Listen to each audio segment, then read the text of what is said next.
अभी हमने क्या बताया, ये सेल के जितने भी ऑर्गेनेल्स होते हैं, ठीक है, इसका अलग अलग क्या होता है, अपना पार्टिकुलर एक फंक्शन होता है। जैसे जो सेल मेम्ब्रेन है वो सेल को प्रोटेक्शन प्रोवाइड करवाती है, सेल को माइक्रो ऑर्गेनिज्म से, टॉक्सिक सब्सटेंस से बचा के रखने का काम करती है। इसको एज ए सेलेक्टिव मेम्ब्रेन भी बोलते हैं। क्यों बोलते हैं?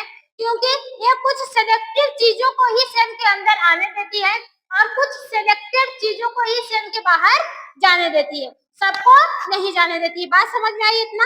अब देखो, सेल मेम्ब्रेन को एक और नाम से जानते हैं, प्लाज्मा मेम्ब्रेन या फिर बायोलॉजिकल मेम्ब्रेन। बात समझ में आई? तीन नाम है सेल का, एक तो सेल मेम्ब्रेन है, दूसरा प्लाज्मा मेम्ब्रेन, आगे और आप पढ़ेंगे तो बायोलॉजिकल मेम्ब्रेन के नाम से इसे जाना जाता है। ये तो हो गया सेल का फंक्शन। इसके अलावा क्या है, सेल वॉल।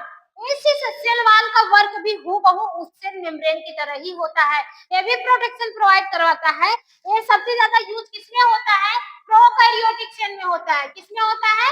प्रोकैरियोटिक सेल में। अभी हम जब टाइप्स पढ़ाएंगे तब आपको बताएंगे।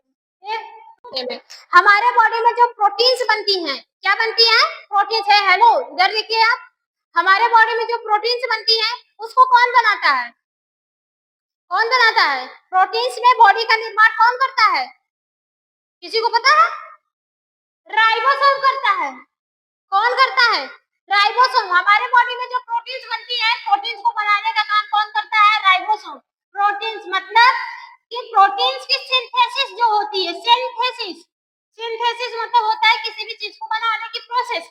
सिंथेसिस में क्या बनती है? प्रोटीन्स बनती है। इस प्रोटीन को कौन बनाता है? राइबोसोम बनाता है, जो हमारे बॉडी के लिए यूजफुल होती है। फिर इसके बाद आता है कौन सा? माइटोकॉन्ड्रिया। माइटोकॉन्ड्रिया को ऐसे समझिए, हमारे बॉडी में जो एनर्जी मिलती है, एनर्जी कैसे मिलती है भाई? खाना से मिलती है। खाना से कैसे मिलती है? जो हम लोग खाना खाते हैं उसमें बहुत सारे न्यूट्रिशंस प्रेजेंस होते हैं, कैल्शियम, पोटेशियम, सॉरी कैल्शियम होता है, पोटेशियम होता है, आयरन होता है, जिंक होता है, कार्बोहाइड्रेट होता है। जैसा आप भोजन लीजिए, स्टार्च होता है, ग्लूकोज होता है, इसी सब से क्या बनती है? एनर्जी बनती है। ऑक्सीजन भी एनर्जी में इन्वॉल्व होता है। बात समझ में आए? अब देखो, वो खाने को दिया जाता है, वो खाने को खाते हैं, उस खाने में से डाइजेशन की प्रोसेस से जो भोजन होते हैं उसमें जो विटामिन या फिर जो मिनरल्स प्रेजेंस होते हैं उसको अलग किया जाता है। फिर वो जो न्यूट्रिशंस होते हैं वो भोजन से जब अलग हो जाते हैं तो लार्ज स्मॉल इंटेस्टाइन में जाकर एब्जॉर्ब होकर कहाँ पे मिल जाते हैं? ब्लड में मिल जाते हैं। अब ब्लड के थ्रू वो ट्रेवल करते करते कहाँ पे जाते हैं? हमारे सेल्स के पास आ जाते हैं, हमारे टिश्यूओं के पास जाते हैं, जो हमारे सेल्स की जो ऑर्गन्स होती है उसके पास जाते हैं।